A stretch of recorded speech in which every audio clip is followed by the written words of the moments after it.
The first time that we ever saw Tishomingo's name written was actually in an 1808 letter from the Chickasaws to the Cherokees with the name Tishomingo. Tishomingo literally translated into, say, assistant chief.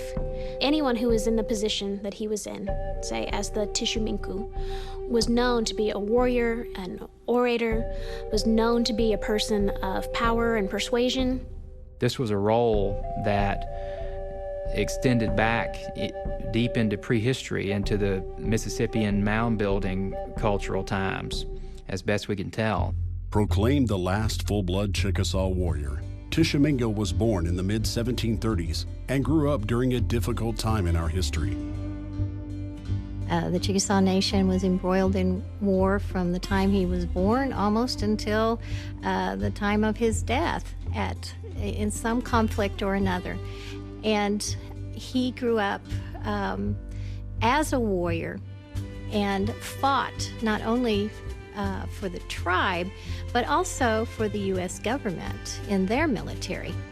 We are fairly certain that Tishomingo fought with Andrew Jackson and the United States Army against the Creeks. We know that his name appears on the U.S. muster rolls, which shows that he was part of the Army. And so Tishomingo, along with other Chickasaws and Choctaws, assisted Andrew Jackson in that campaign, which culminated at the Battle of New Orleans in early 1815. But as soon as that war ended, and he had no more real use for these Indian allies, the Chickasaws and other tribes that banded with him to fight the Creeks. But by 1816, Andrew Jackson had taken a personal interest in acquiring as much Indian land as he could.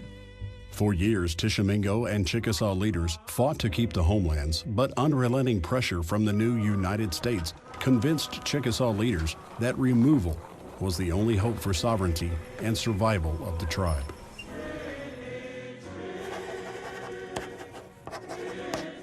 After the three land cessions, 1805, 1816, 1818, there were many Chickasaws, I believe, who had no idea what would happen next. Tishomingo pretty well knew that there was no use resisting removal because of his participation with the U.S. military over time. He knew exactly what the tribe would be up against if they tried to resist. The Treaty of Pontotoc Creek in 1832 was the culmination of years of pressure by the United States on the Chickasaws to sell their land and give up their land in the east of the Mississippi River, and move west. The Treaty of Pontotoc came on the heels of a difficult year for Tishomingo. In 1831, the new state of Mississippi took Tishomingo to court for confiscating goods from two traders operating illegally in the homelands. The state of Mississippi came back at him and said, "You're one of us now." So they took him to court in Monroe County and charged him with stealing the traders' goods. He was in jail briefly.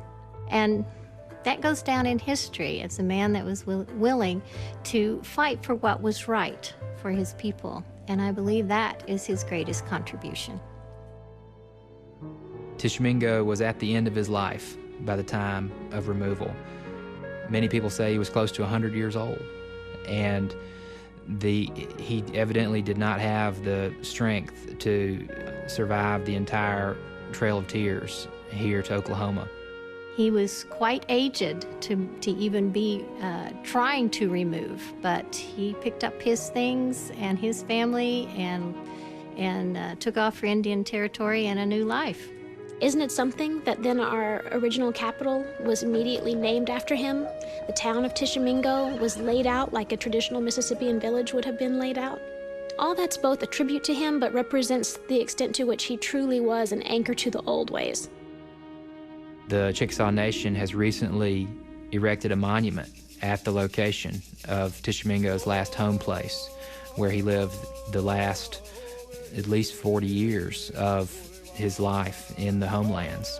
When the stomp dancers did their dedication dance, it was like we were not taking the physical land back, but we were taking the spiritual part of the land back. We were reclaiming the spiritual land. For me, all history is about then imagination, and then you start to imagine Tishomingo walking there, Tishomingo living out his life there, and people coming to visit him and have all manner of conversations that have literally shaped who we are right now. But that happened then, right there in that place. And what can you say but wow? The Great Seal of the Chickasaw Nation pays homage to Tishomingo's prominence within the tribe. And now, the Hall of Fame honors the lifetime achievements of the last full-blood warrior chief.